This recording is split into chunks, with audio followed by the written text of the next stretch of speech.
people. I am Oliver Perrin for Semiagog, and tonight we'll be talking about saving the world. Why are the socialists, commies, and other utopians pushing the Green New Deal? The answer is simple.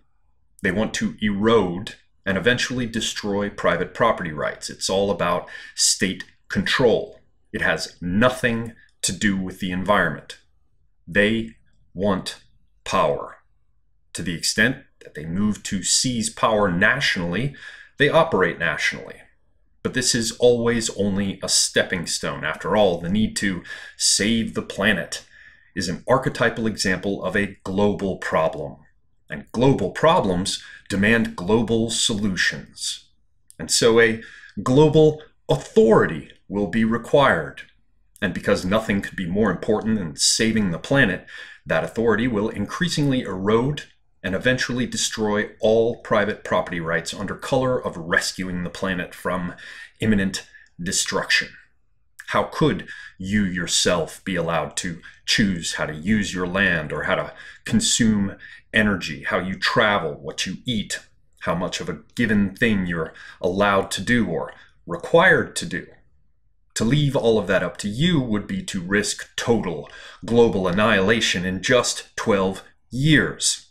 They'll have to take control, and they'll be happy to explain that it's for your own good. Not just for your good, but for the good of the environment. Is it even possible to imagine a more imprecise, a less definite general object of abject do-goodery? If you don't believe me, just look to regions where there's private property, and that means the West. This alone is where you'll find insane amounts of money being dumped into creating ever greater hysteria related to the coming ice age, the coming global warming, or the more recent, though safer and utterly meaningless phrase, climate change. One could just as inanely and just as irremediably proclaim our anxiety in the face of physical change, in the face of biological change. Yes, what am I going to do about that? I continue to change physically. Something must be done. Yeah, well, good luck with that.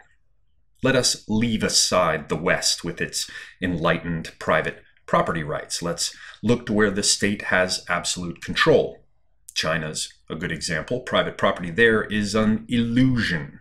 Private ownership is superficially entertained or aped by the party only in the international corporate borderlands where China has to do business with the outside world.